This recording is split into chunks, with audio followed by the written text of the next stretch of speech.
234쪽 세포막의 선택 구조와 선택적 투과성. 앞에 얘기들은 좀 아무튼 복습을 자꾸 하셔야 됩니다. 이게 자꾸 책을 읽으셔야지 됩니다. 생명 시스템이 세포, 조직, 기관, 개체 이렇게 구성이 되어 있고, 동물 같은 경우에 이제 세포, 조직, 기관 다음에 기관, 계라는 게 있고 개체가 있고, 식물은 이제 세포, 조직 다음에 조직계가 있어요. 조직계.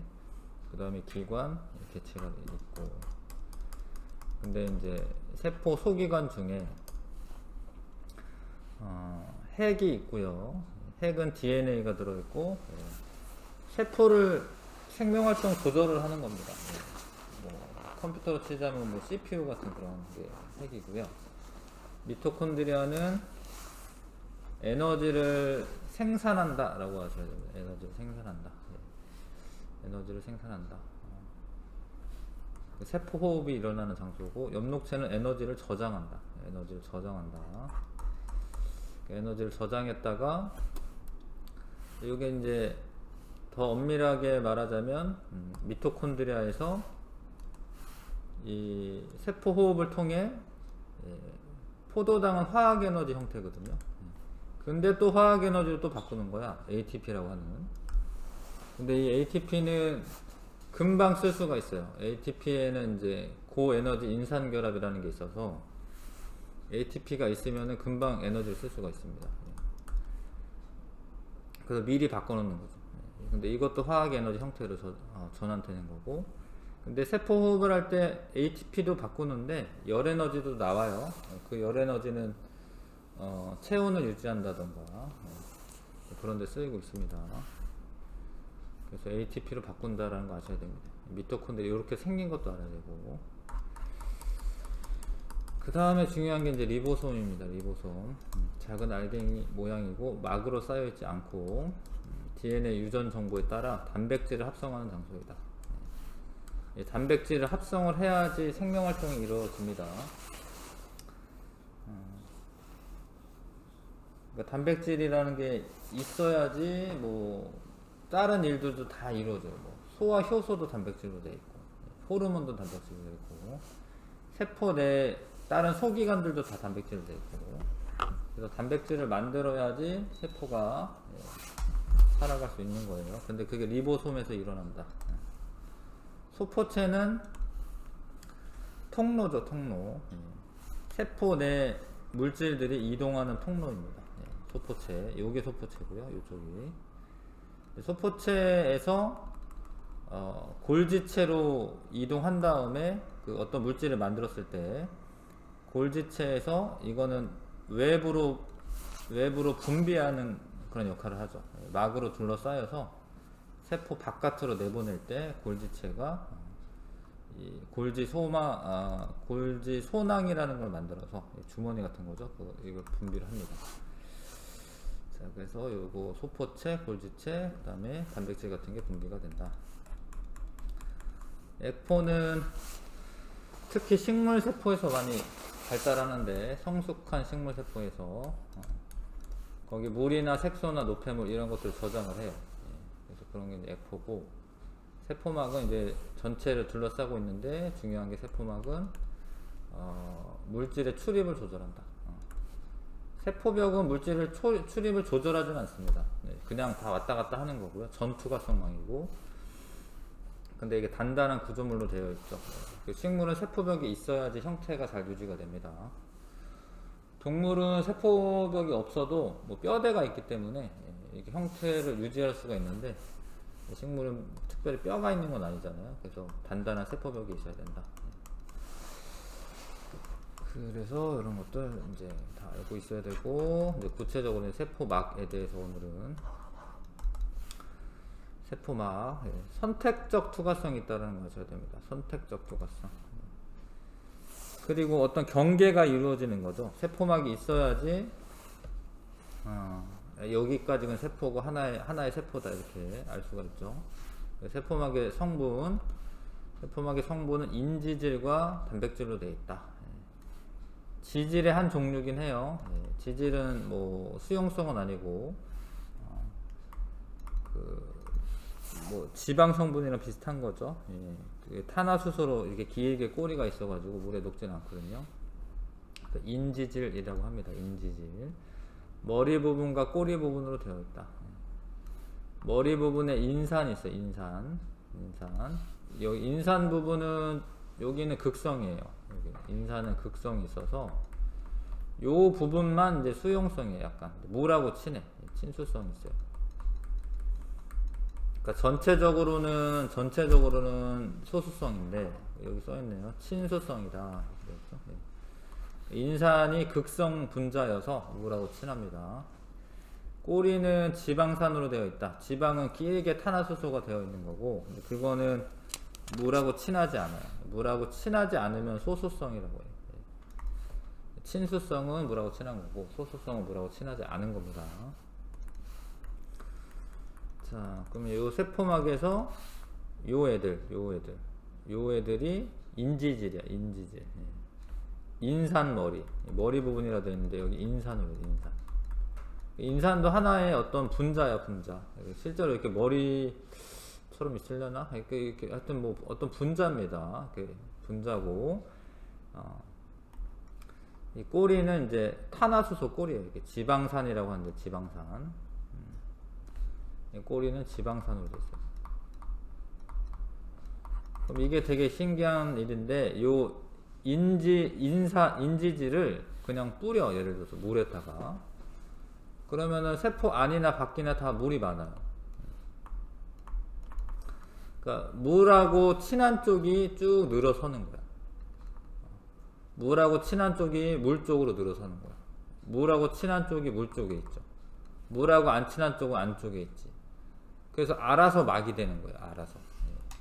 이런 게 신기한 일인데, 저렇게 구조가 인산 머리와 지방산 꼬리로 되어 있기 때문에 인지질이라고 하는 저런 조그만 애들을 그냥 뿌리잖아? 그럼 막이 형성이 돼요. 알아서. 물 쪽에 친수성 인산이 위치를 하고, 소수성인 지질 꼬리 부분은 안쪽으로 위치하기 때문에 이중층이라고 해요. 이건 이중층. 그래서 인지질 이중층을 형성하고, 근데 이건 하나의 막이죠. 그러니까 이중막이라는 것도 있고 이중층이라고 하는 것도 있는데, 이거는 하나의 막입니다. 인지질 이중층에 단백질이 파묻혀 있거나 관통하는 그런 구조로 되어 있어요. 세포막이.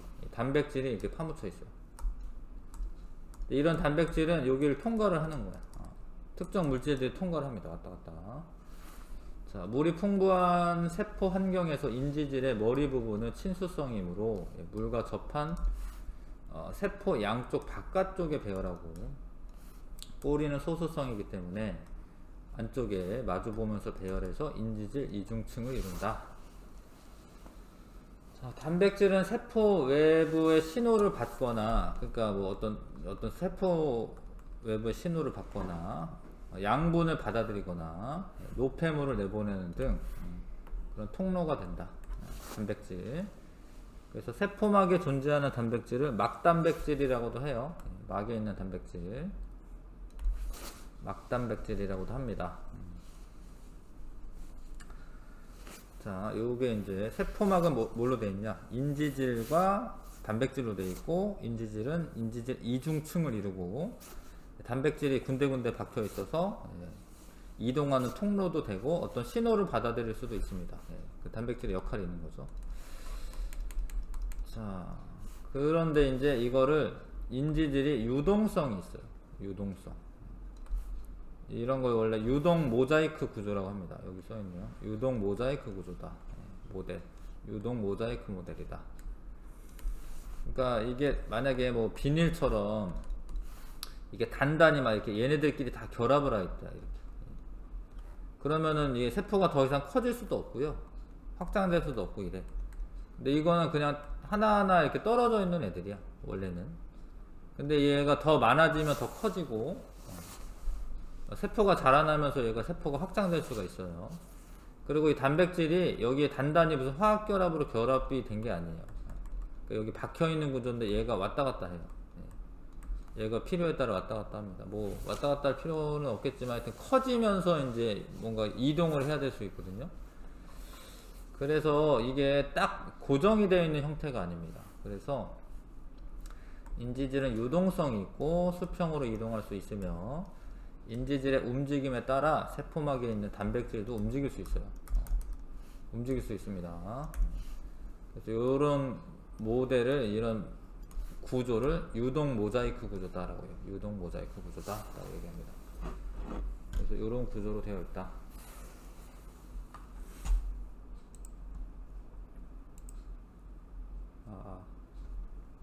이렇게 되어 있고요. 그 다음에 세포막은 선택적 투과성이라고 하는 게 있는데, 막을 이동할 때 이게 단단하게 결합되어 있는 건 아니어서 뭐 산소라던가 이산화탄소라던가 이런 애들은 이게 극성이 있지는 않아요. 얘가 여기를 그냥 이렇게 지나갈 수 있어요. 작은 애들은. 막을 통한 물질의 이동은 일반적으로 물질의 분자 크기에 따라 결정되는데, 분자 크기가 매우 작은 물질은 막을 투과할 수가 있어요. 이런 통과합니다.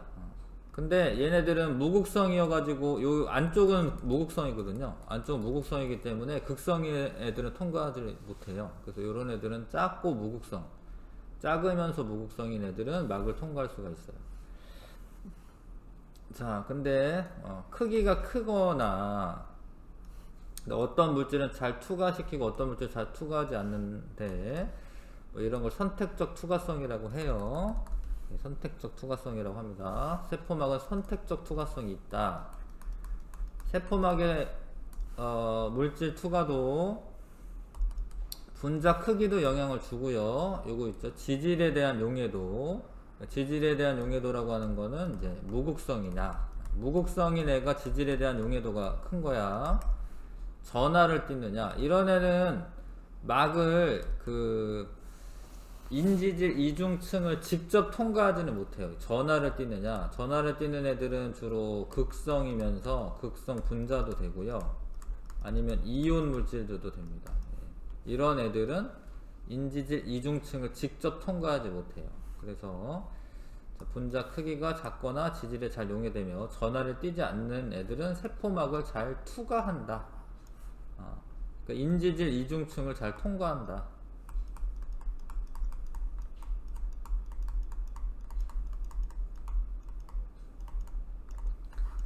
근데 요런 아닌 애들 있잖아요. 좀 크거나 아니면은 이온성 물질이라던가 이런 애들은 막단백질을 통과하는 거예요.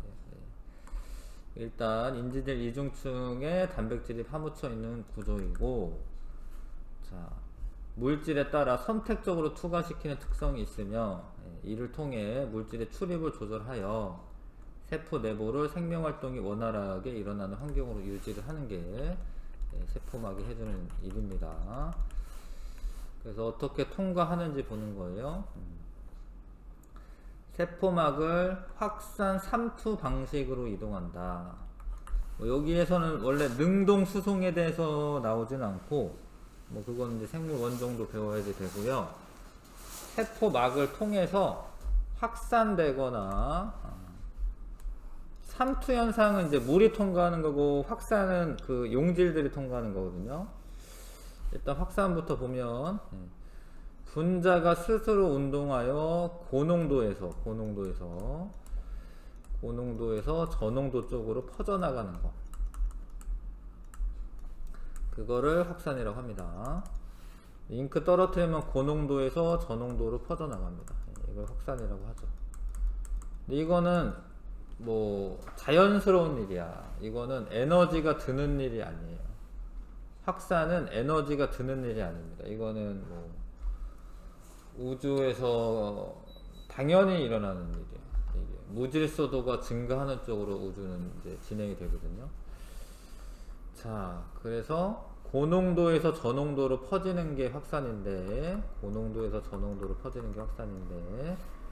확산은 분자 운동에 의한 현상이고 에너지가 필요하지 않아요. 자연스럽게 똑 떨어뜨리면 가만히 있지 않고 자연스럽게 퍼집니다.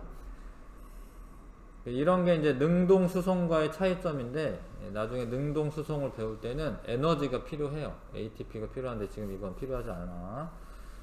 자, 그 다음에 확산 속도는 분자 크기가 작을수록 빠르죠. 온도가 높을수록 빠르고 농도 차가 클수록 빠르지. 이해 가시죠? 이런 거는. 여러 가지 물질에 쌓여 있을 때 각 물질은 다른 물질의 농도에 관계없이 섞여 있을 때 그 물질의 농도 차에 따라 독립적으로 확산한다. 이런 문장들을 다 읽어 두셔야지 이게 지문에 나오면 이런가? 이게 뭐 잘 모르잖아? 이렇게 되나?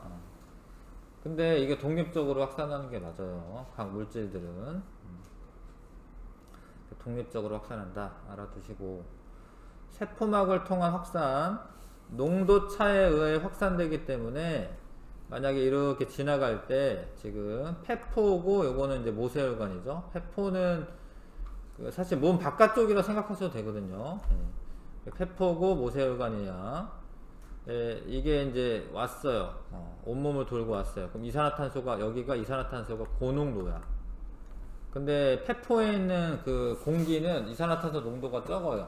그냥 공기 중에 있는 거기 때문에 여기 저농도야. 고농도에서 저농도 쪽으로 이산화탄소가 빠져나가는 거죠. 확산으로 빠져나갑니다. 자, 근데 산소가 부족해. 폐포에는 산소가 21% 정도 있어요. 공기 중에 원래 산소가 21% 정도 있으니까. 아무튼 산소가 고농도에서 저농도 쪽으로 들어와요. 이것도 확산이죠. 이때 세포막을 통과한다. 인지질 이중층을 통한 확산, 분자 크기가 작고, 그 다음에 이제 무극성이어야 돼. 무극성. 그 다음에 에탄올, 글리세롤, 그리고 지용성 물질은, 그러니까 지용성은 이제 극성이 아니다라는 거죠. 세포막의 인지질 이중층을 직접 통과하여 확산한다. 에탄올도 그렇구나. 에탄올은 그래도 극성이 있는데, 얘는 이제 극성 반, 무극성 반이어서 무극성인 애들하고도 잘 섞이거든요, 에탄올은. 그래서 에탄올도 뭐 술 먹으면 잘 확산돼서 이제 들어오는 거네요. 세포막을 통과해서. 분자의 크기가 작을수록 세포막을 경계로 물질의 농도차가 클수록 지질에 대한 용이도가 클수록 빠르게 확산된다. 방금 얘기한 것처럼 확산이 됩니다. 지질 성분의 호르몬 이런 것도 확산이 잘 된다. 그러니까 이거를 통과하려면 이 안쪽은 무극성이기 때문에 이 안쪽을 통과하려면은 이런 무극성 분자들은 잘 통과를 하는 거예요. 자, 근데 이온과 같이 전하를 띠는 물질이나 이온은 사실은 크기가 작아요. 크기가 작아도 극성을 띠고 있을 경우에는 단백질 이중층, 인지질 이중층을 직접 통과하지는 못합니다. 아니면 포도당 아미노산과 같이 비교적 크기가 큰 분자, 이런 거는 인지질 이중층을 직접 관통하고 있는 단백질을 통해 확산됩니다. 단백질을 통해. 근데 이거 막단백질이 무한히 있는 건 아니거든, 사실. 그래서 어떤 애가 이렇게 다 통과를 하고 있어. 그럼 농도가 아무리 진해도 속도가 늘어나진 않아요. 이 경우에 조금 차이가 있습니다. 이런 게 문제에 좀 나와요. 좀 이따. 자, 단백질의 특정 물질의 통로 역할을 하는 단백질과 특정 물질과 결합한 후 구조가 변해서 물질을 세포막 반대쪽으로 이동시키는 단백질이 있습니다. 아무튼 그냥 통로 역할을 하는 단백질도 있고, 뭔가 결합을 해서 구조가 바뀌면서 안으로 들어가는 단백질이 있습니다. 자, 그림도 좀 알아두셔야 되겠고요. 넘어가겠습니다. 234쪽. 확산 속도에 의한 세포막의 선택적 투과성. 아무튼 분자 크기가 작고 무극성일수록 인지질 이중층을 잘 통과합니다. 자, 그리고 단백질 같은 경우에는 다 통과시키는 게 아니에요. 단백질은 특정 물질만 선택적으로 통과합니다. 그러니까 그 물질마다 통과하는 통로가 따로 있는 거예요. 물질 운반에 관여하는 세포막의 단백질의 조건에 따라 열리거나 닫히기도 한다. 예, 그래서 선택적으로 조절합니다. 예, 닫힐 수도 있어요. 그 막이. 그 다음에 여기까지는 이제 확산을 배운 건데, 확산은 아무튼 용질 입장에서 생각하는 거야.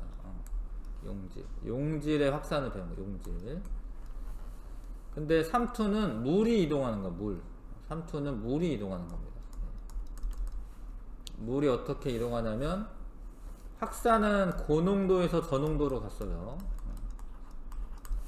근데 사실 물 입장에서는 고농도에서 저농도로 간다라고 얘기할 수도 있는데, 물 입장에서는 삼투를 얘기할 때. 근데 어떤 농도라고 하는 거는 이제 용질 입장에서 또 사용하는 용어거든요. 그래서 아무튼 농도가 낮은 애, 농도가 높은 애가 있으면 물은 저농도에서 고농도로 이동해요. 저농도에서 고농도로 이동합니다. 사실 물 입장으로 얘기를 하자면은 농도가 낮은 용액에 물이 더 많은 거예요, 원래. 농도가 높은 용액에 물이 적은 거고. 근데 원래 이제 농도라는 게 그런 개념으로 사용하지 않기 때문에 물은 저농도에서 고농도로 삼투 현상에 의해서 이동한다. 이렇게 정리하셔야 되고요. 삼투는 용매는 통과할 수 있지만 용질은 통과할 수 없는, 그러니까 용매는 이렇게 작아가지고 잘 통과가 되는데 용질은 너무 커. 통과가 안 되는 요런 막을 반투막이라고 합니다. 반투막. 요런 막을 반투막이라고 해요. 반만 투과하는 막. 세포막이 반투막이죠. 세포막이 반투막입니다. 반투막을 경계로 농도가 다른 두 용액이 있을 때, 자, 농도가 낮은 쪽에서 높은 쪽으로. 확산이랑은 반대인 것 같지만 이거는 물이 이동하는 겁니다. 물이 이동하는 현상이다. 삼투에 의해 물이 이동하면 두 용액의 농도 차이가 줄어들어요. 이것도 뭐 아무튼 무질서도적인 관점인 건데, 이 용질이 이쪽에 많이 이렇게 있으면 이게 질서가 좀 있는 상태야. 한쪽이 농도가 높고 한쪽이 농도가 작으면. 네, 그럼 얘가 못 들어오면 얘가 들어가 가지고 얘 농도를 낮춰요. 그러면서 비슷하게 만드는 거예요. 만약에 우주 공간이다, 중력이 없다, 그러면은 사실 일로 다 이동해야 돼요. 여기 용질이 통과를 못하니까 농도가 비슷해지려면 일로 다 이동해야 돼요. 근데 중력이 있는 상태이기 때문에 물이 들어오긴 하는데 높이차가 이렇게 날 거 아니에요? 물이 들어오면.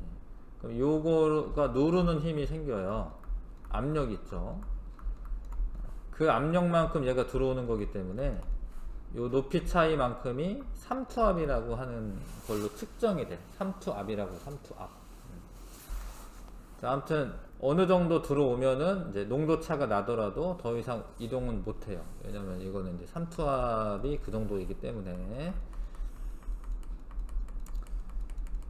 자, 근데 이 삼투압이라고 말하죠. 그러니까 이 물이 들어오는 정도 압력인 건데, 실제로 측정은 높이차를 이용해서 측정을 하기는 해. 자, 그래서 물이 이렇게 들어오는 삼투압은 용액의 농도가 높을수록, 온도가 높을수록 크다.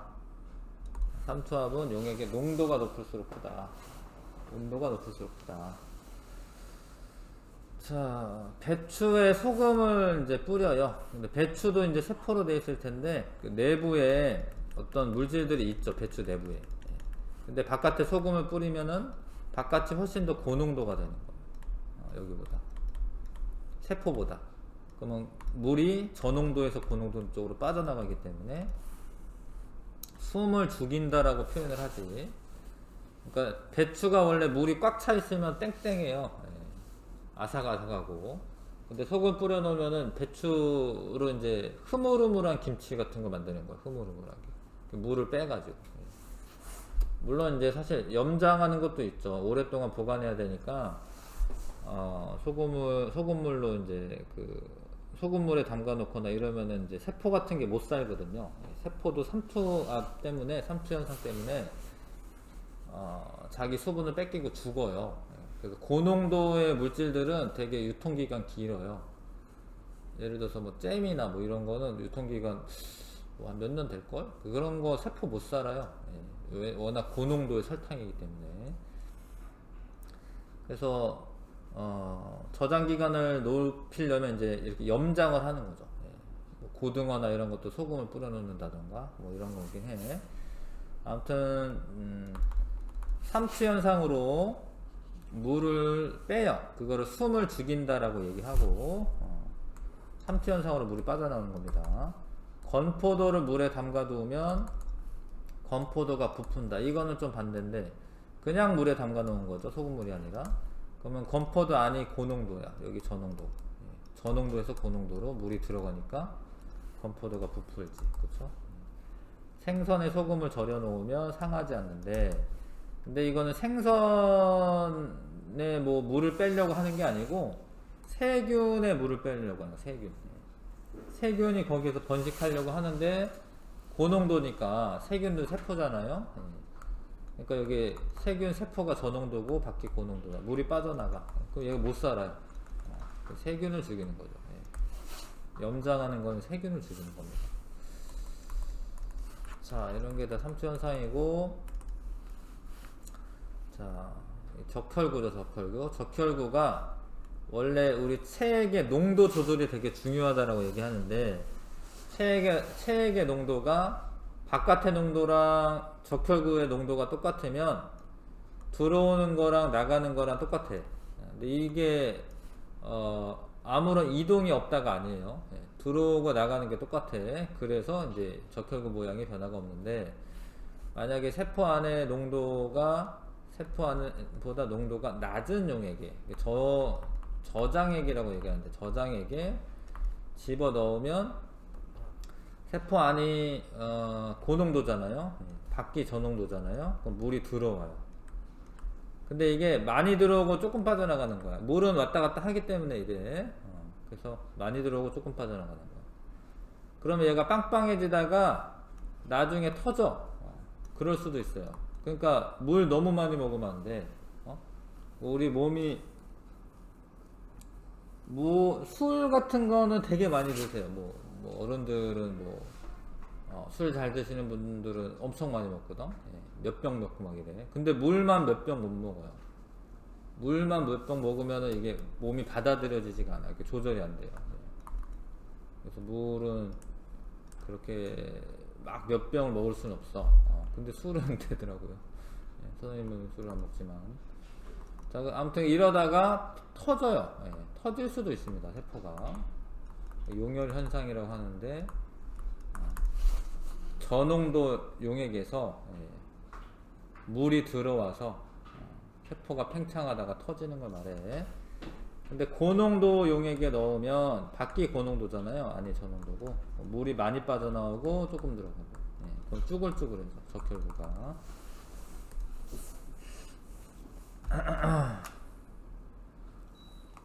자, 요런 용어도 씁니다. 저장액이라고 하는 거는 이제 농도가 낮은 애를 말하는 거고요. 농도가 높으면 고장액이라고 해요. 고장액이라고 해. 자, 그 다음에 이제 지금은 동물을 해본 거고, 이건 식물인데, 식물은 세포벽이 있기 때문에 터지지는 않아요. 일정 수준까지만 팽창한다. 왜냐하면 이 세포벽이 있어서. 세포벽이 막아줘. 터지는 거를. 자, 근데 액포 같은 것도 커져요. 액포에 물도 저장하니까. 이거는 이제 저장액에 넣었을 때 저농도에서 고농도 쪽으로 물이 이동하면서 액포도 커지고, 세포가 커지는데 터지지는 않아. 농도가 같을 때는 그냥 변화가 없고 들어오고 나가는 것 같으니까. 농도가 높은 용액에 넣으면 그 밖이 고농도인 거죠. 근데 잘 봐, 물이 빠져나오고 세포벽은 이렇게 있는데 세포막이 이렇게 돼. 이렇게 막이 쭈그러들어. 이렇게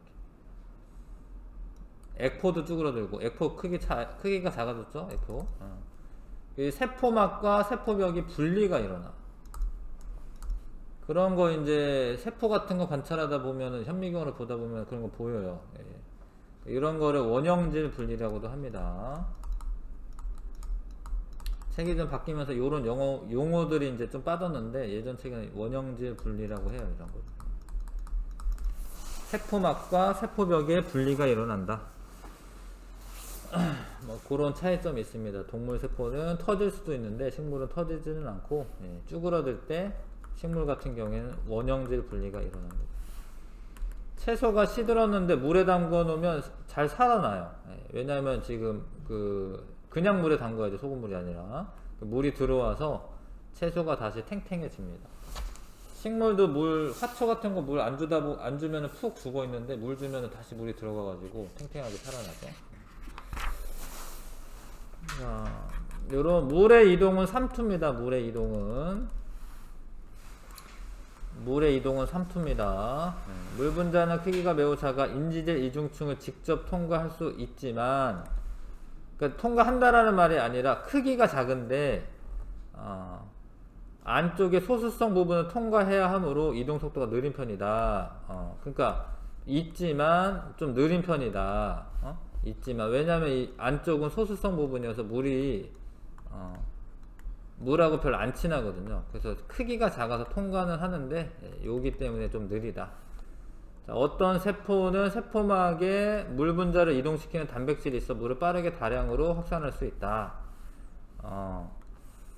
세포막을 통한 물의 이동에 콩팥의 세뇨관에서 모세혈관으로 물이 흡수. 이런 건 이제 세포막을 통과하죠. 물 재흡수할 때 식물의 뿌리털에서 물 흡수 이런 거는 이런 이제 물이 삼투현상으로 이동할 수 있다. 그 막을 통해서 이동할 수 있다. 라는 거.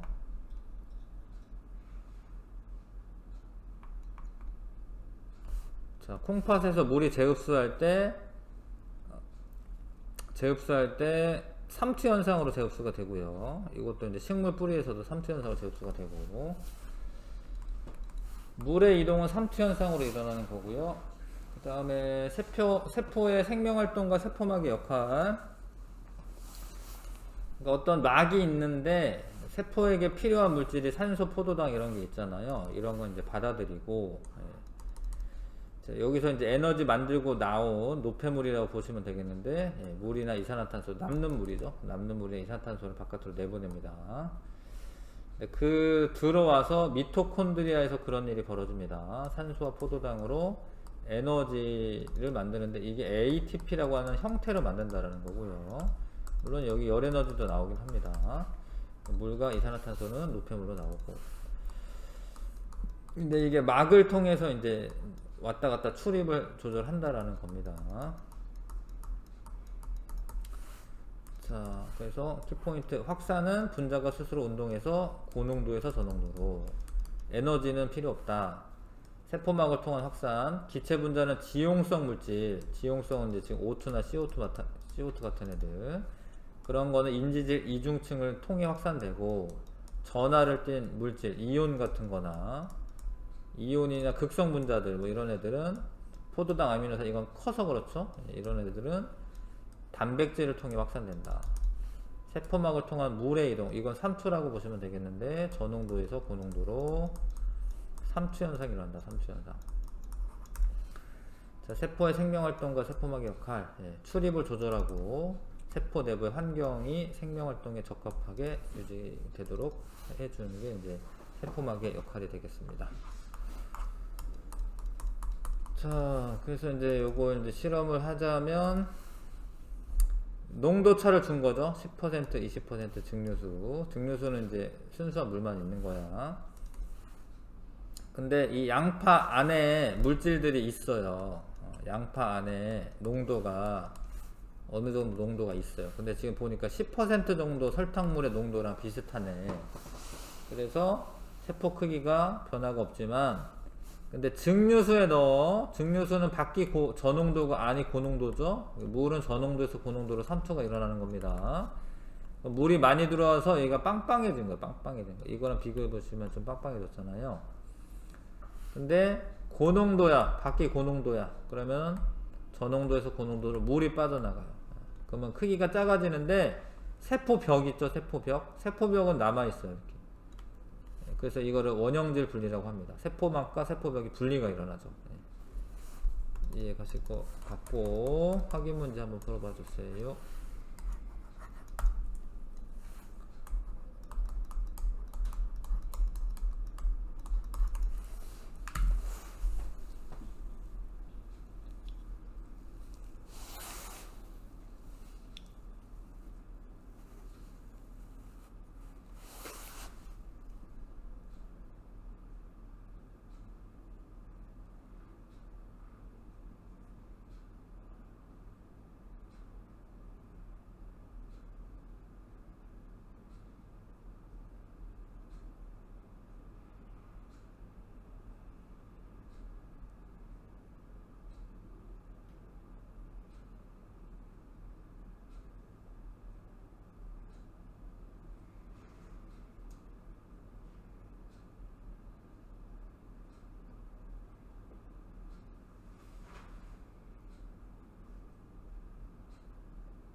다 했어요?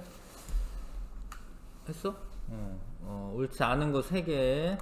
1과정에서 설탕 분자는 양파 표피세포의 세포막을 통해 확산된다. 근데 이거는 삼투 현상을 지금 알아보는 거야. 근데 설탕은 입자가 되게 크거든요, 사실. 그 설탕은 확산되지는 않습니다. 그 설탕은 통과하는 거 아니에요. 그러니까 포도당은 모르겠어. 포도당은 세포막을 통과할 수가 있는데 설탕은 이당류고요. 설탕은 통과할 수가 없어.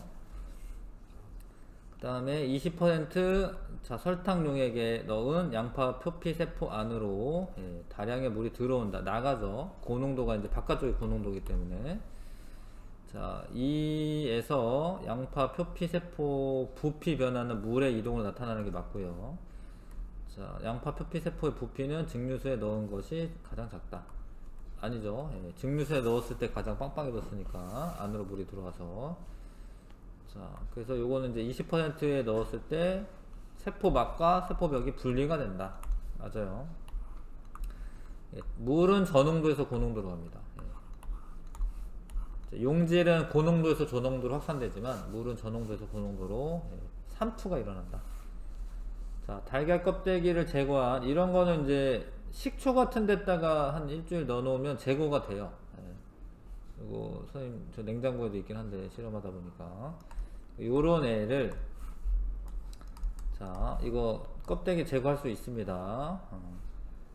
자, 녹이면 돼요. 녹이면. 아무튼 그렇고 10% 소금 용액에 담가 두었다가 20분 후 물기를 제거하고 질량을 측정하였다. 자, 근데 잘 보면 이제 얘가 떴네, 그쵸? 증류수에 넣어놨을 땐 가라앉았었는데 떴네 이렇게. 이게 떴네요.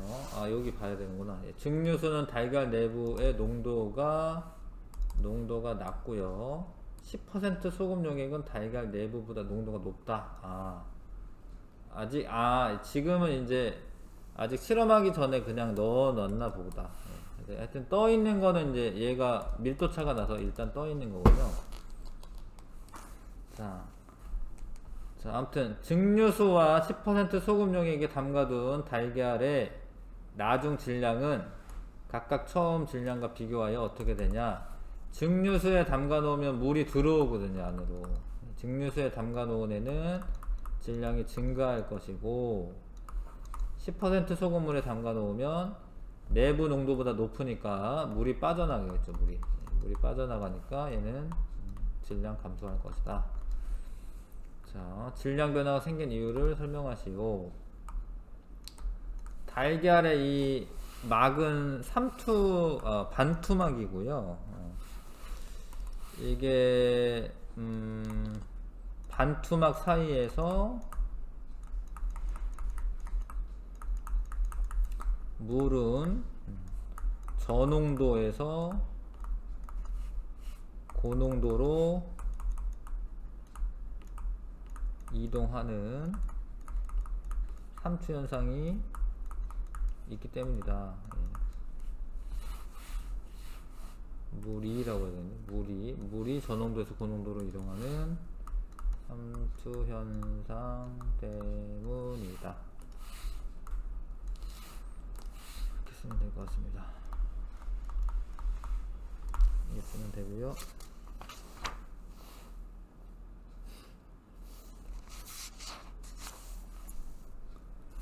됐지요? 넘어갑시다.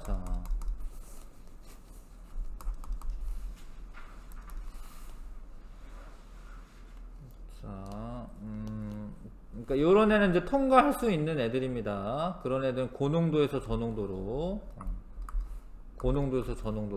확산이 일어나는 거고, 인지질 이중층을 통과하는 애들. 네.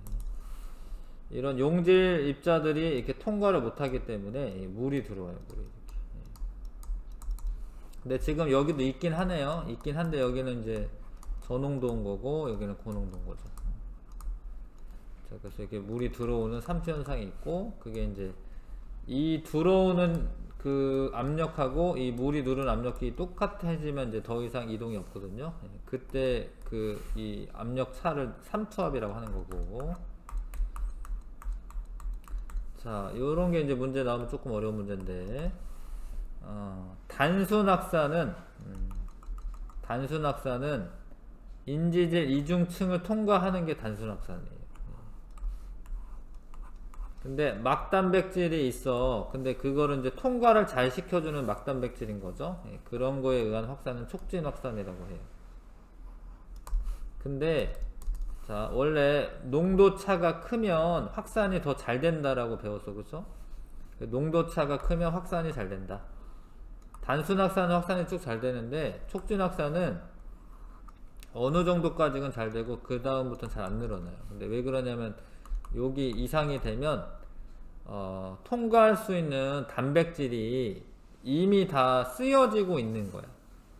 그러니까 단백질이 엄청 많은 건 아니에요. 그러니까 인지질 이중층을 다 둘러싸고 있는 건 아니거든요. 그래서 촉진 확산이 일어나는 경우에 농도차가 커져도 더 이상 증가하지 않게 됩니다. 여기 촉진 확산에 관여하는 단백질이 모두 물질을 이동시키고 있는 포화 상태가 되면 더 이상 이동 속도가 늘어나지는 않아요.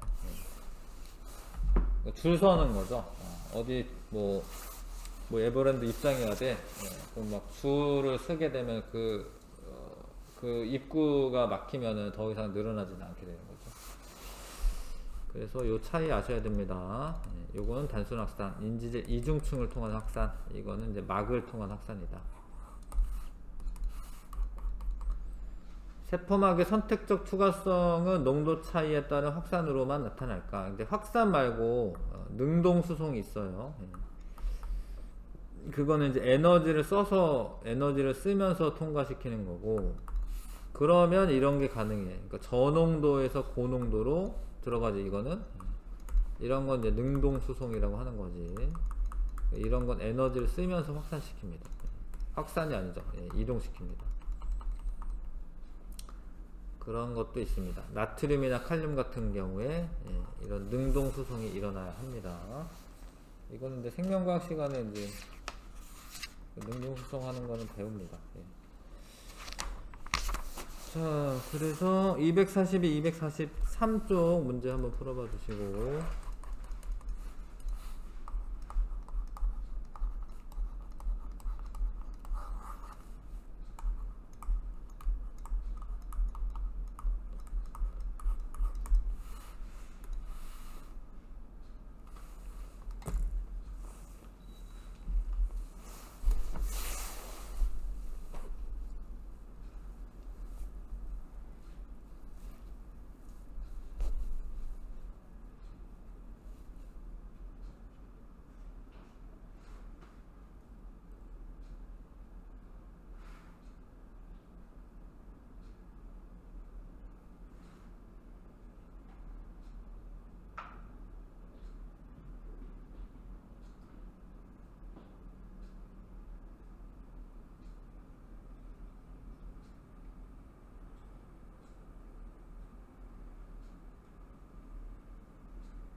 네. 했어요? 아, 4번부터? 자, 세포막이다. 이건 단백질이고요. 이건 막단백질이라고 써도 되고 단백질이라고 써도 되고. B는 인지질이라고 쓰면 됩니다. 이거는 인지질이고. 자, 어떤 성격이냐? 얘는 친수성, 기억은 친수성, 니은 소수성. 물하고 안 친하면 소수성이라고 해요. 그 다음 5번 세포막의 특성으로 옳은 거. 자, 세포막의 특성으로 옳은 거. 단백질이 고정되어 있는 거 아닙니다. 유동적입니다. 인지질 이중층으로 되어 있고, 물질의 분자 크기에 따라서만 선택적 추가를 시킨다가 아니라 다른 것도 있죠. 뭐 친수성이냐 소수성이냐 이런 것도 있어요. 만자 때문에 틀린 거예요. 글씨 똑바로 읽으셔야 됩니다. 뭐 친수성이냐 소수성이냐도 중요합니다. 니은만 답을 골라주시고, 6번 확산에 대한 설명으로 옳은 거. 농도차가 작을수록 빠르다. 아니죠. 농도차가 커야지 빠르고. 자, 분자 크기가 클수록 빠르다. 아니죠. 자, 물질의 농도가 높은 곳에서 낮은 곳으로 스스로 이동하는 현상이다. 맞습니다.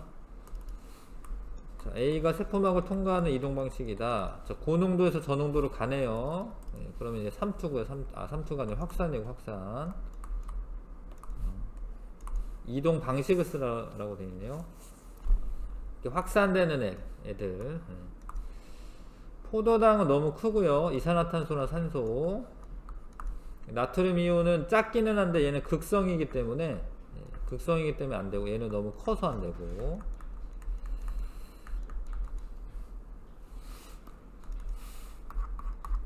그 다음에 고농도에서 저농도로 가기 때문에 이건 확산이 맞습니다. 특정 단백질은 특정 물질의 이동에만 관여한다. 이게 맞아요. 그러니까 단백질이 여러 종류의 단백질이 있습니다. 아무거나 다 통과시켜주는 거 아니고요. 세포막을 경계로 농도 차이에 따라 물질이 이동한다. 맞고, 확산이 원래 그런 거죠. 고농도에서 저농도로. 자, 세포막에서 전하를 띠는 이온의 확산은 이와 같은 방식으로 일어난다. 맞아. 이온은 여기를 통과하지 못합니다. 극성이 있어서. 기억해야 되고. 그 다음에 정상 상태랑 비교했을 때 물이 빠져나간 거 이게. 그러면 이제 바깥에가 고농도고요. 안쪽이 더 저농도라고 보시면 되고, 물이 들어온 거죠. 왜 들어왔냐? 바깥에가 저농도여서 안에 고농도고. 가와 나는 세포막을 통해 물이 이동하여 나타난 결과이다. 이와 같이 물이 이동하는 방식을 삼투라고 합니다. 삼투. 그 다음에 가와 나 중 농도가 더 높은 설탕 용액에 넣은 세포는 가져가. 고농도로 빠져나간 거죠. 잠깐 5분만 쉬었다가 마저 할게요.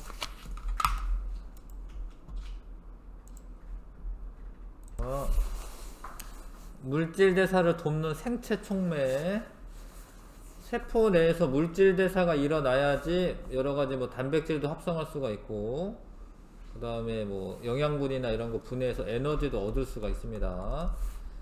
자, 그래서 화학 반응은 일정한 양 이상의 에너지를 가진 분자들이 충돌하여서 반응이 일어나는데, 그러니까 일정한 양의 에너지를 이거를 활성화 에너지라고 하는 거예요. 밑에 써있긴 하네요. 활성화 에너지.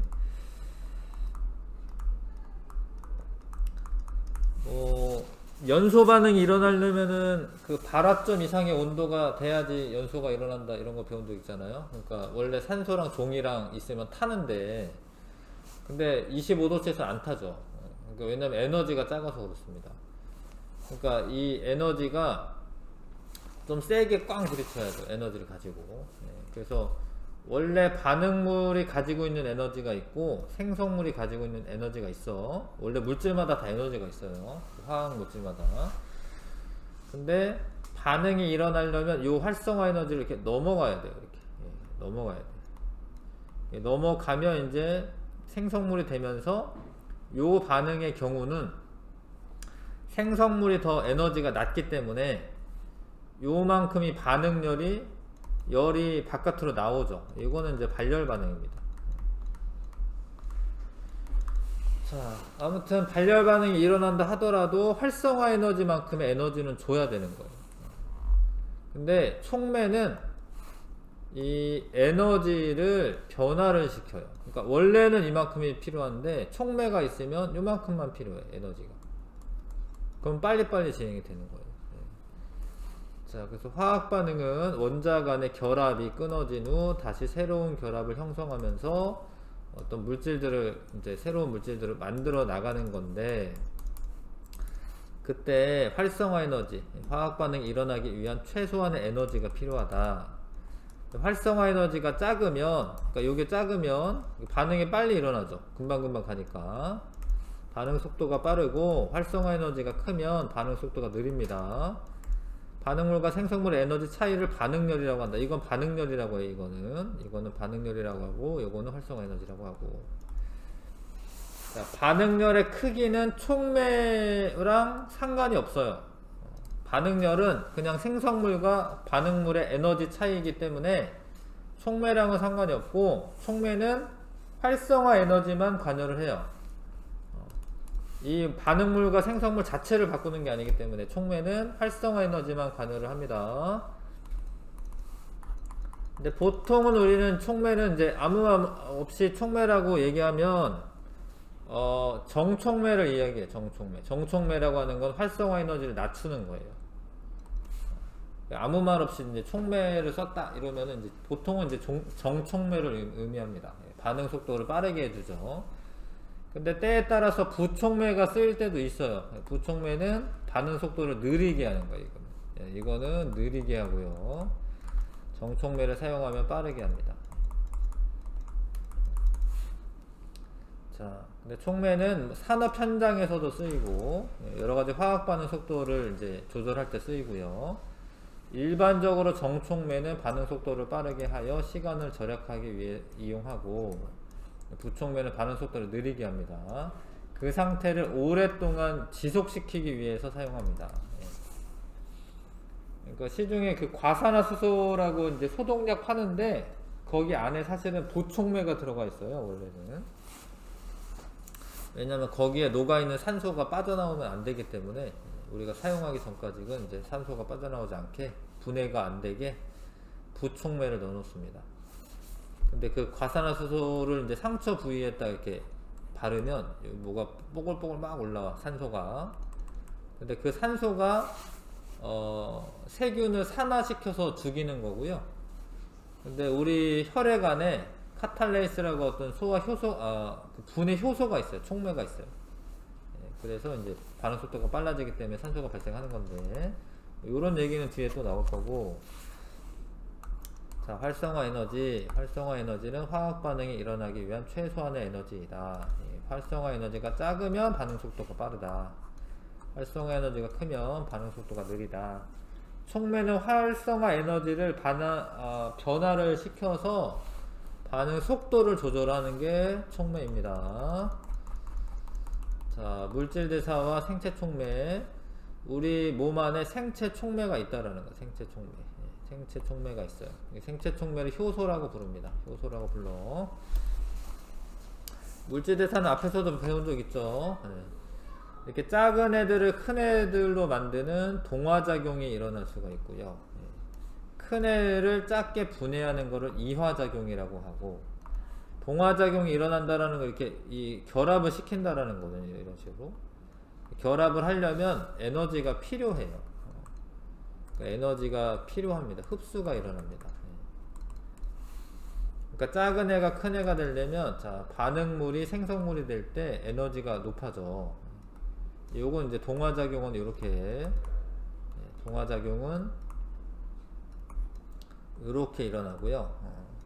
근데 큰 분자에 있는 화학결합을 끊으면서 에너지가 나와요. 그래서 반응물이 생성물보다 에너지가 높고, 생성물이 에너지가 낮으면 에너지가 나와요. 이런 거는 이제 이화작용이죠. 이화작용.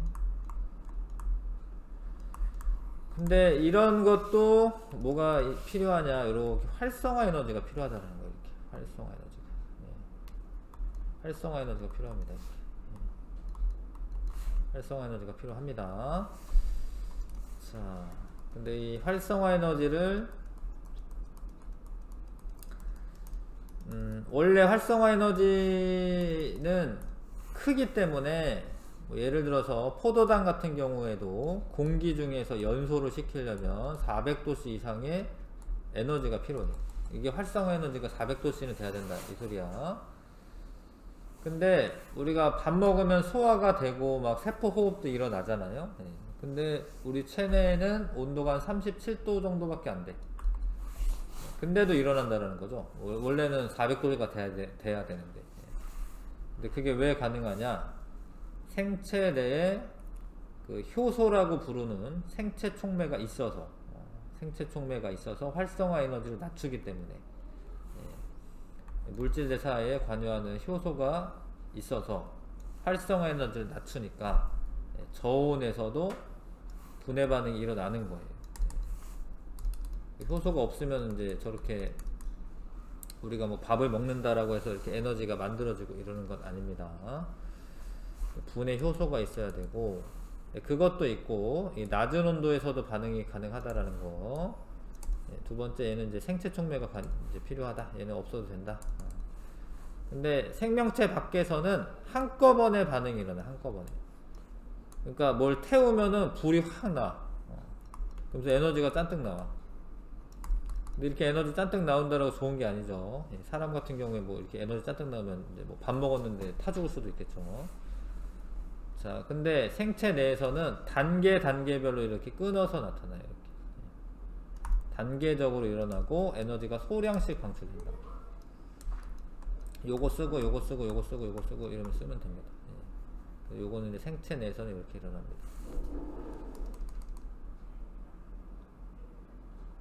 자, 단백질 같은 경우 진한 염산을 넣고 200도씨에서 하루 동안 가열해야만 아미노산을 분해가 된다. 아, 진짜? 근데 우리 몸 안에 있는 생체 촉매가 있기 때문에 단백질 36.5도씨에서 한두 시간이면 분해가 된다. 엄청 효능이 뛰어난 거죠. 생체 촉매가. 넘겨보겠습니다. 자, 효소 생체 촉매는 활성화 에너지를 낮춥니다. 원래는 요 길을 따라가야 되죠. 반응을 하려면. 근데 효소가 있으면 활성화 에너지가 낮아져요.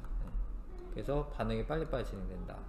낮은 온도에서도 반응이 빨리빨리 진행이 됩니다. 근데 이거는 여기가 활성화 에너지인데, 예를 들어서 동화작용이 일어날 때 이게 이제 반응물이고요. 이게 생성물이면, 그러면 이제 이렇게 반응이 진행되거든요. 근데 이때는 이만큼이 활성화 에너지예요. 이만큼이 활성화 에너지입니다. 여기 아니에요. 여기 아니야. 그러니까 반응물에서부터 꼭대기까지예요. 반응물에서부터 꼭대기까지가 활성화 에너지입니다. 그리고 반응물하고 생성물하고의 에너지 차이는 반응열이라고 해요. 반응열. 여기서는 요만큼이 반응열. 에너지는 이런 그림에서 높을수록 에너지가 높은 거죠.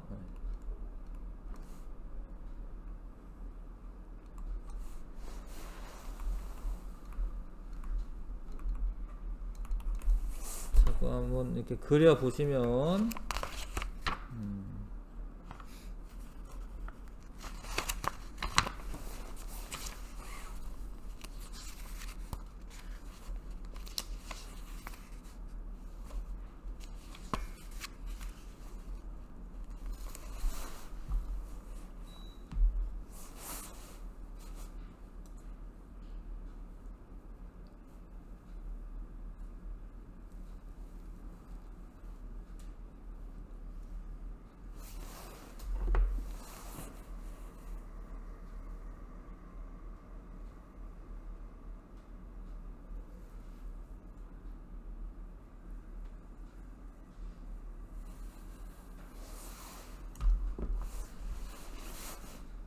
됐어요?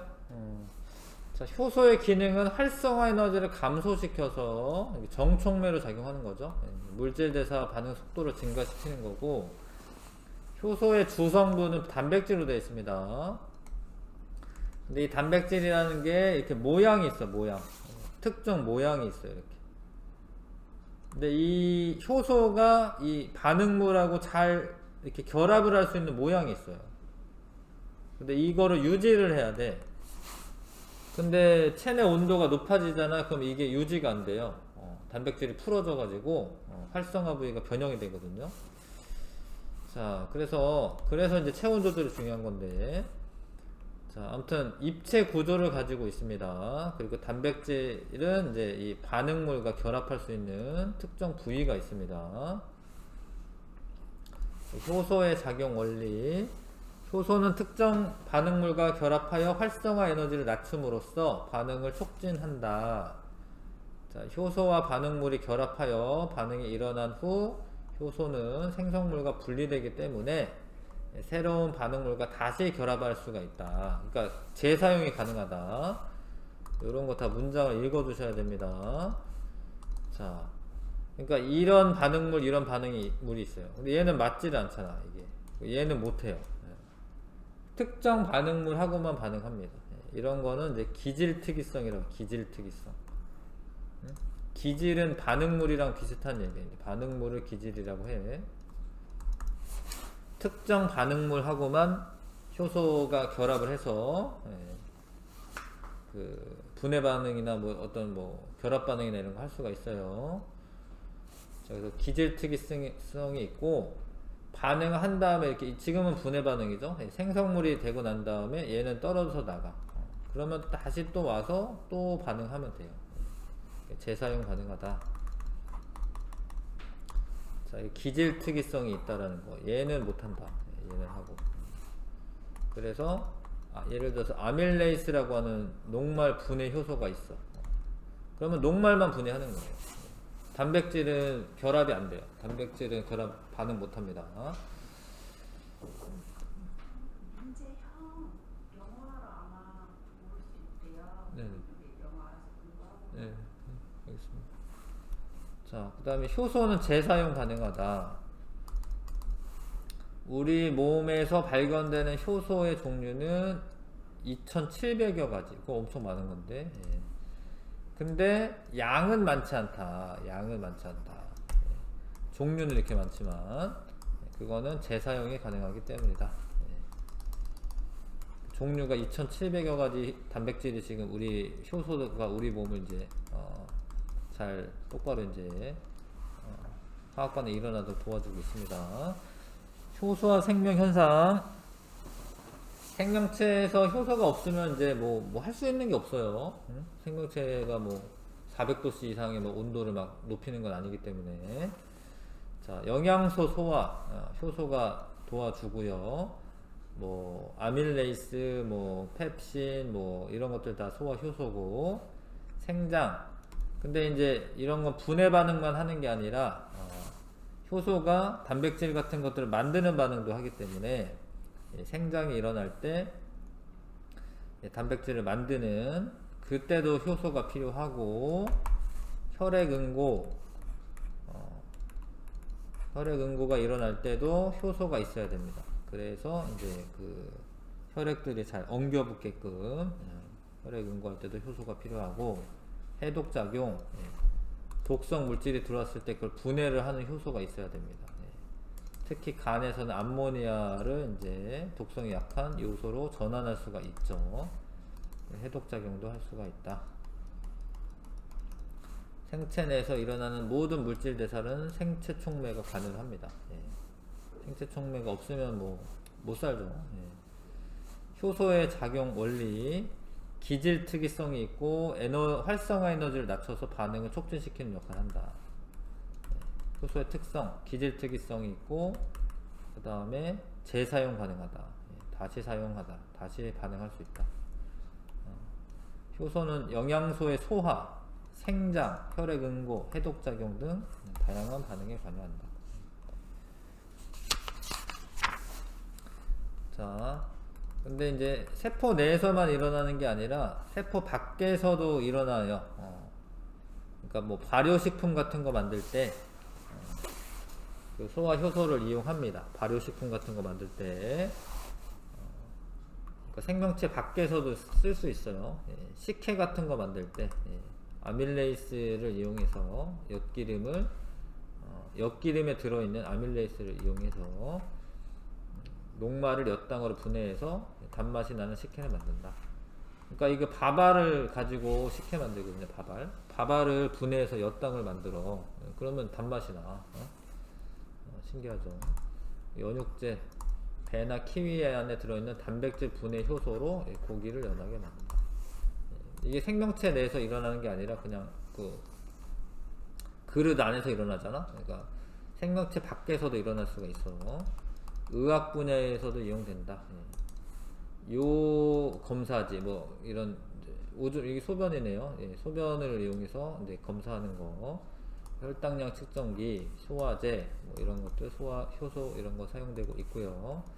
산업에도 사용됩니다. 여러 가지 뭐 이런 만들 때 뭐 이런 것들 이제 음식 만들 때 그다음에 섬유 분야에서도 사용된다. 이런 거 안 읽어 놓으면은 이제 이게 이런가 싶다라는 거죠. 섬유 분야에 효소가 사용된다. 그런가 싶지. 근데 사용된다고 하니까 믿으셔야죠.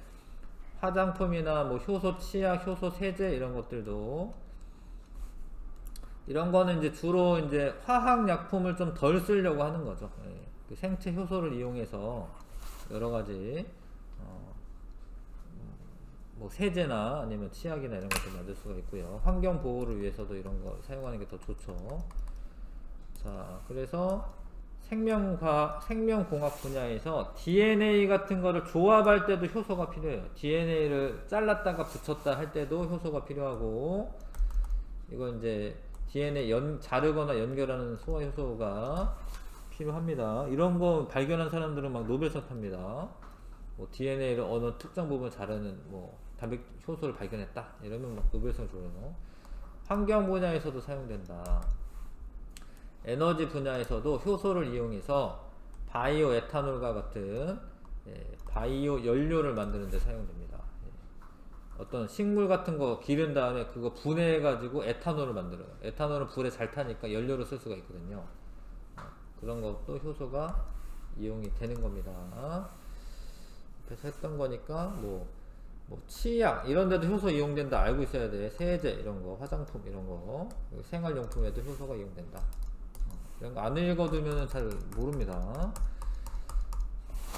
자, 카탈레이스로 과산화수소 분해. 카탈레이스가 이제 효소지, 효소고, 과산화수소는 원래 H2O2야. 근데 얘가 분해가 돼요. 물하고 산소로. 물론 이제 개수 맞추려면 2 쓰면 될 것 같네요. 이렇게 2 쓰면 될 것 같네요. 요런 반응이 일어나. 근데 이게 엄밀하게 말하자면 이제 그냥도 일어나요. 천천히 일어나, 천천히. 근데 여기에 간이나 이게 간이야. 사람들이 있는 간, 생간. 물론 사람 간은 아니겠죠. 사람 간은 아니고 뭐 어디지? 곱창집 이런 데 가면 생간이 나와요. 곱창집 이런 데 가잖아? 그럼 생간이 나와. 좀 끔찍해서 먹기가 어려운데 하여튼 이런 게 나옵니다. 감자 이런 거를 여기 넣잖아? 그러면은 부글부글 산소가 막 나와. 근데 왜냐면 요 둘 안에 카탈레이스라고 하는 효소가 있어요. 생간과 감자. 이게 삶은 간이 아니죠. 삶은 간은 안 돼요. 단백질이 파괴가 돼서 효소가 파괴가 돼서. 그럼 이렇게 나와. 얘가 산소라는 거 확인하는 거는 이게 그 향불 같은 거 집어넣었을 때 불이 확 붙으면 얘가 산소구나 이런 게 알 수가 있죠. 그래서 A는 안 넣은 거겠죠. A는 뭐였나? 그대로 두었다. 거의 변화가 없습니다. 되게 속도가 느리기 때문에. 근데 B나 C는 기포가 많이 발생하고 이건 산소라는 거죠. 불씨가 빛을 내면 잘 타니까 이게 산소라는 거죠. 자, 그래서 카탈레이스에 의해서 이런 분해 반응이 잘 일어난 거죠. 반응 속도가 빠르게 일어난 겁니다. 결론, 효소는 생명체 밖에서 일어나기 어려운 화학 반응이 빠르게 일어나도록 촉진하는 역할을 한다. 자, 이거 한번 풀어봐 주시고요. 탐구하기 문제.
됐어요? 자, 1에서 과산화수소 10ml를 사용하더라도 과정 3에서 A 결과는 달라지지 않는다. 이 A는 달라지지 않죠. 그러니까 왜냐하면 이제 이 양의 문제가 아니고요. 5ml씩 했는데 10ml 넣는다라고 해서 뭐 속도가 증가하고 이러는 건 아니니까. 자, 5% 과산화수소를 사용하면 원래 3%짜리 썼었네. 과정 3에서 시험관 BC의 기포 발생량이 증가한다. 증가하죠. 왜냐면 이제 5%라는 말은 이게 과산화수소랑 이게 과산화수소 수잖아요. 예, 이게 과산화수소 수지. 그러니까 이거는 뭔 소리냐면 이제 원래 과산화수소는 그냥 H2O2야. 근데 이거를 물에다 녹여 놓은 거죠. 과산화수소 수잖아. 그러니까 물에 녹여 놓은 거야, 물에. 그러니까 5%라는 거는 지금 실험에서는 3%를 사용했는데 이 양이 늘어났다라는 거고, 그럼 당연히 기포 발생량도 증가하는 거 맞고요. 과정 3에서 생긴 생간 대신에 삶은 간을 사용하면 안 돼요. 예. 달라지지 않는다 아닙니다. 삶은 간은 단백질이 파괴가 됐어. 효소로서의 기능을 못해요. 예.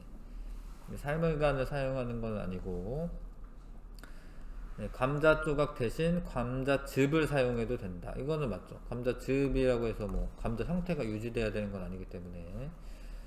자, 더 이상 기포가 발생하지 않는 BC에 과산화수소를 추가해도 기포 발생하지 않는다. 이게 틀렸는데, 이거는 뭔 얘기냐면 효소는 재사용이 가능하기 때문에, 그러니까 이게 지금 더 이상 발생하지 않는 거는 분해가 다 돼서 발생하지 않는 거고, 근데 효소는 남아 있는 거예요. 그러니까 다시 넣어두면 이제 발생하죠. 과정 4에서 향부를 시험관에 넣을 때 VC가 과산화수소수에 잠기도록, 그러면 꺼지지, 물이 있는데. 그건 아니고 그냥 산소 근처에 있어야죠.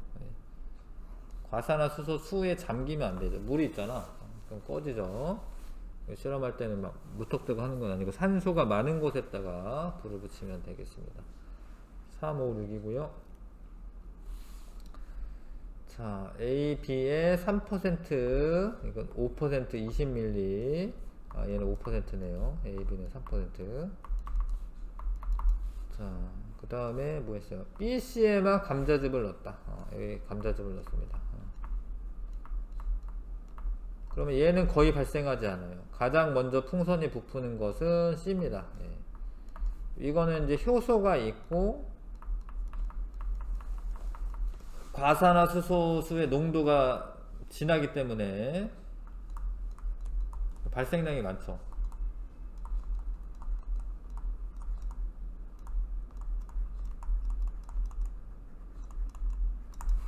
자, B에 더 이상 반응이 일어나지 않을 때 3% 과산화수소수 10ml를 추가로 넣으면 다시 발생하죠. 기포가 발생하죠. 근데 이거는 요 얘기랑 똑같죠. 왜냐면 효소는 재사용이 가능하기 때문에 반응물이 들어오면 다시 반응이 진행이 된다.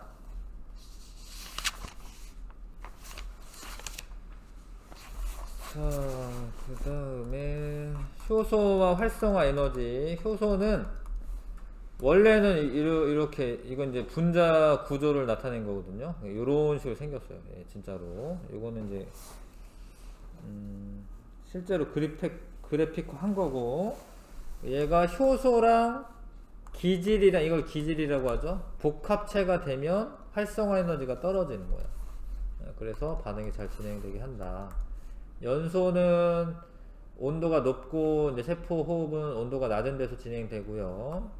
연소는 뭐 촉매가 필요한 건 아니고, 세포 호흡은 효소가 필요하고 단계적으로 진행이 되고, 얘가 이제 화학 에너지가 열 에너지와 화학 에너지 ATP, 열 에너지와 ATP로 전환이 된다.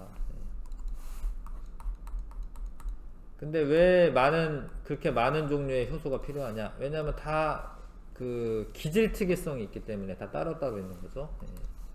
그 물질마다 만능 효소가 있는 건 아닙니다. 효소에 영향을 주는 요인은 이 물질의 구조가 되게 중요하거든요. 이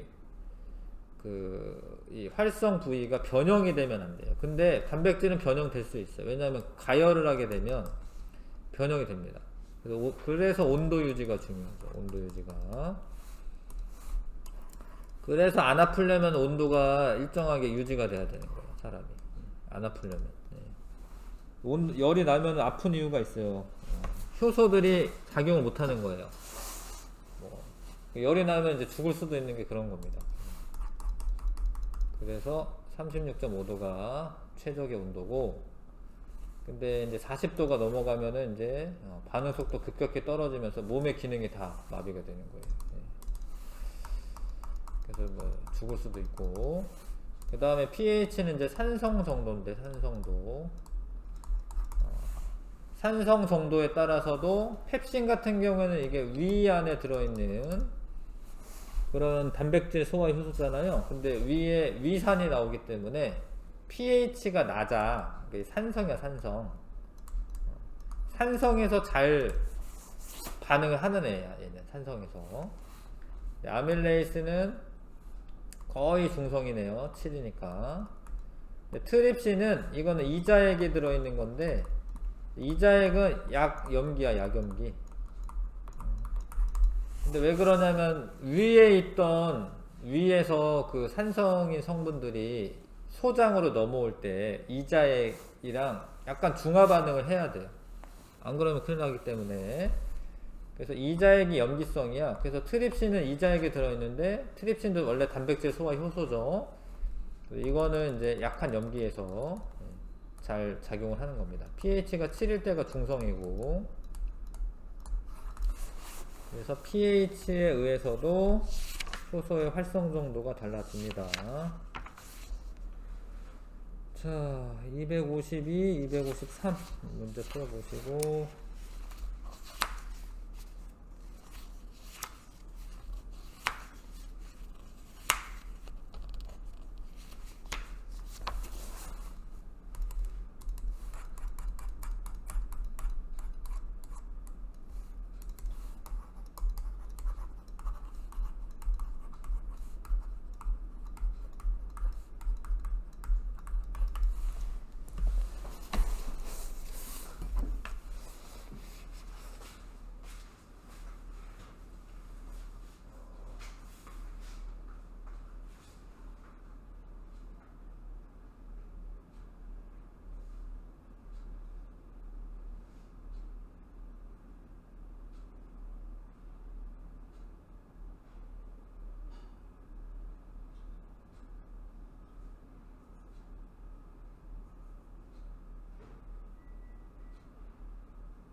다 했어요?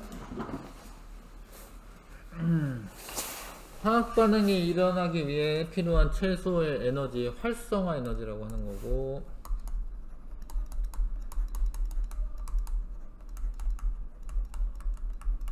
활성화 에너지라고 하고요. 반응 과정에서 소모되거나 변하지 않으면서 반응 속도를 바꾸는 물질을 원래는 이제 촉매라고 하고, 근데 체내에 있는 생체 촉매를 이제 효소라고 부르는 겁니다. 이거는 이제 그냥 촉매라고 써주시면 되겠고, 자, 이 반응의 활성화 에너지에 해당하는 것은 기억이에요, 기억. 반응물에서 요 꼭대기까지야. 반응물에서 꼭대기까지. 반응물은 무조건 왼쪽입니다. 이게 반응의 진행이 이렇게 가는 거니까 얘가 반응물이고 얘가 생성물이에요. 거꾸로 되는 거 아닙니다. 반응 진행 방이 이쪽이니까 당연히 이게 생성물이야.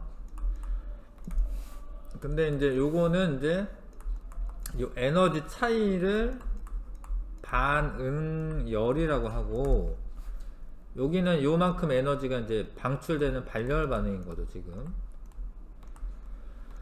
근데 발열 반응이 일어나는 애들은 주로 이제 이화작용이 일어날 때 그렇게 결합이 끊어지면서 발열 반응이 일어나는 겁니다. 그래서 발열 반응 맞고, 광합성은 동화작용이잖아요. 뭔가 더 작은 분자들을 좀 더 큰 애들로 만드는 거기 때문에 이 반응은 아니고, 촉매가 있더라도 니은의 크기는 변하지 않는다. 중요한데 이거 니은 크기는 변하지 않습니다. 촉매가 있으면 기억을 변화시켜준 기억. 이 기억을. 기억 디귿의 답이고요. 자, 생명체 내에서 일어나는 화학 반응의 특징으로 옳은 것만을 보기에서 골라라. 생체 촉매 필요하고, 비교적 저온에서 반응하고, 에너지를 소량씩 여러 번 걸쳐 흡수하거나 방출하는 게 맞아요. 이게 다 맞네요. 기억력 디귿. 자, 4번에 이거는 뭐야? 동화작용. 동화작용인데, 자, 가랑 관련된 거 지금. 동화작용인데, 흡열 반응이죠. 반응이 만들어지기 때문에 흡열 반응. 그 다음에 합성 반응이죠. 합성 반응. 그리고 흡열 반응이니까 에너지를 흡수하고, 그러면은 동화작용, 물질, 합성, 에너지 흡수, 기억, 리을, 비읍 쓰면 되고요. 그 다음에는 얘네요. 얘는 이화작용이죠. 그 다음에 이거는 결합을 끊으면서 발열 반응하게 됩니다. 그래서 나랑 관련된 거 이화, 물질 분해 반응 맞고요. 에너지 방출하는 거 맞습니다. 니은, 디귿, 니음으로 정리하시면 되고요. 그 다음에 5번 그 촉매가 그 효소가 단백질로 되어 있다라는 거 아셔야 돼. 생체 촉매이고 활성화 에너지 낮추는 역할을 한다. 자, 효소가 있을 때 활성화 에너지에 해당하는 것은 B죠, B. 효소가 있으면 원래 A였다가 B로 줄어든 거지. 효소의 작용으로 변화한 활성화 에너지 양, A에서 B 빼면 되겠네요. 변화한 양을 물어봤어. 원래 A였는데 B만큼으로 낮아지니까 변화한 양은 A에서 B 빼면 됩니다. 자, 7번 효소에 해당하는 것은 B죠, B. B고, C는 A는 반응물이고요. 네, 이거는 이제 효소고, 요 C는 뭐라고 부르냐면 기질 효소 복합체 이렇게 불러요. 기질하고 효소랑 이렇게 결합을 하고 있는 상태. 요때가 됐을 때 활성화 에너지가 낮아지는 겁니다. 얘는 이제 지금은 얘는 생성물이고, 생성물. 그래서 이제 B 쓰면 되고요. 8번 효소의 특성에 대한 설명으로 옳은 거. 반복하여 사용할 수가 있는 거 맞고요. 특정한 물질에만 작용한다. 기질 특이성이 있다라는 거. 모든 효소에 동일한 입체 구조를 가진다. 아니죠. 입체 구조 다 달라요. 띠용 니은이고, 자, 3% 과산화수소수에 생간을 넣었더니 기포가 발생하였다. 기포 성분은 산소고요, 산소. 생간 속에 들어있는 과산화수소 분의 효소는 카탈레이스. 이런 거 외울 수밖에 없죠. 카탈레이스라고 해요.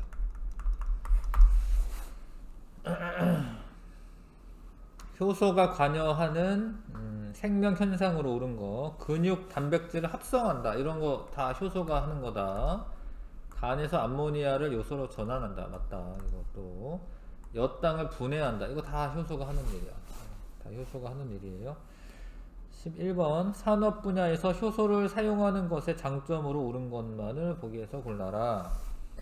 반응 시간을 줄입니다. 이게 그 속도를 증가시켜 주기 때문에 이런 거를 좀 줄이죠. 이런 고온 고압에서 반응해야 되는데 효소를 사용해서 상온에서 반응해. 뭐 그러면은 훨씬 더 산업적으로 이익이 있는 겁니다. 이런 거는 아니고요. 유해한 중간 산물이 생기지 않아 친환경적이다. 효소 사용하는 거 친환경적이야. 효소는 분해돼요. 뭐 단백질 이런 거기 때문에 뭐 분해됩니다. 근데 분해되지 않는 물질들 뭐 이런 게 나오면은 환경에서 더 나쁘죠. 여기까지 하고, 생명 중심 원리는 이제 다음에 하고, 숙제로 266쪽에서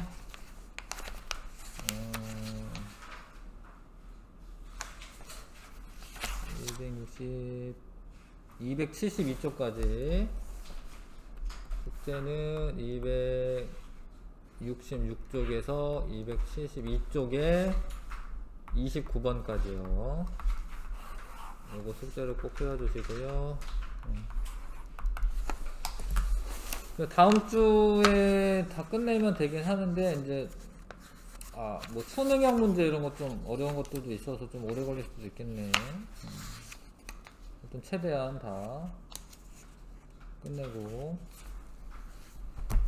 다다음 주부터는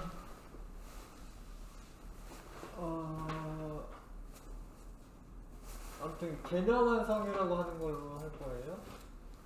이런 개념 완성. 개념 완성은 EBS 교재인데 복습하면서 할 거고,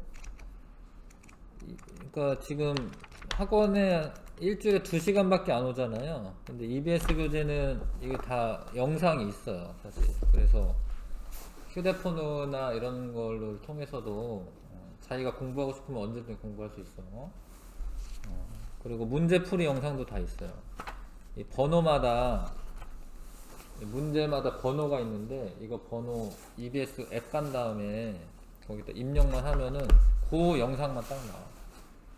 그래서 선생님이 설명해 주더라도 잘 헷갈린다 그러면 그거 영상 바로 보면 돼요. 그래서 학기 중에는 EBS 교재를 적극적으로 활용할 거고,